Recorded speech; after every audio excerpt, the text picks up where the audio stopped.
తండ్రిని ఇంటి నుంచి గెంటేసిన కొడుకు. రైతు వేదికలో తలదాచుకొని తెల్లవారేసరికి చలిని తట్టుకోలేక వృద్ధుడి మృతి. పోచయ్య. ఈ ఘనకార్యం జరిగింది సిద్దిపేట. కన్నతండ్రిని కంటికి రెప్పలాగా కాపాడుకోవాల్సిన కొడుకులు అవసాన దశలో బాధ్యత తీసుకోలేక నిర్దాక్షిణ్యంగా ఎలా వదిలేస్తారండి? ఇద్దరు కొడుకులంట, ఒక కూతురు. ఇద్దరు కొడుకుల్లో ఆల్రెడీ ఇద్దరు కొడుకులకి పెళ్ళిళ్ళు అయ్యాయి. చిన్న కొడుకేమో ఇల్లరికం వెళ్ళాడంట. ఒక అరెకరం పొలం కోసం ఆల్రెడీ గొడవలు జరుగుతున్నాయంట. ఈ పెద్ద ఆయన కూలి పనులు చేసుకుంటూ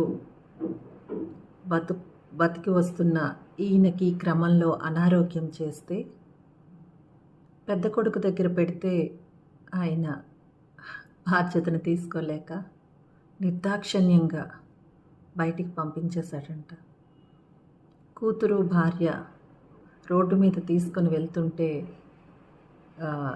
ఆ రైతు వేదిక దగ్గర తలదాచుకోమని అక్కడ ఉన్నటువంటి గ్రామ పెద్దలు చెప్తే అందులో పెట్టడం జరిగితే చలిని తట్టుకోలేక మరణించాడంట. ఏం చేయాలండి ఇలాంటి వాళ్ళని?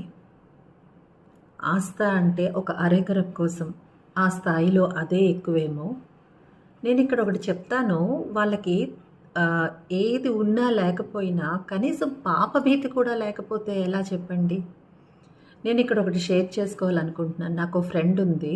తను వాళ్ళ ఫాదర్ ఇన్ లాకి చాలా సీరియస్ అయ్యి ఇంకా లాస్ట్కి వచ్చేసరికి అన్నీ ఎక్కడుంటే అక్కడే యూరిన్ పాస్ చేయడం ఇలాంటివి చేస్తుంటే తన కూతురు విసిగిపోతుంటే తన కూతురికి ఒకటే చెప్పిందంట, ఇదే పరిస్థితి నాకొస్తే రేపు పొద్దున్న నువ్వు నన్ను కూడా అలాగే అంటావా అని అడగంగానే ఆ అమ్మాయి ఇంకా అక్కడి నుంచి కూడా చాలా ప్రేమతో ఉండడం మొదలుపెట్టిందంట.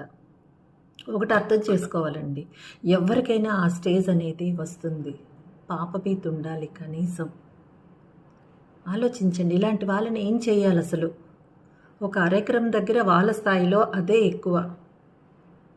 బాధ్యత తీసుకోండి. తల్లిదండ్రులను అలా నిర్దాక్షిణ్యంగా రోడ్ల మీద వదిలేయకండి. చిన్నప్పుడు మిమ్మల్ని అలా వదిలేస్తే ఈరోజు ఇక్కడి వరకు రాగలుగుతారా మీరు? ఆలోచించండి. మీరేమంటారు? నాకు మీరేమంటారు కిందన కామెంట్స్లో పెట్టి చెప్పడం మర్చిపోవద్దు. సరేనా? బాయ్.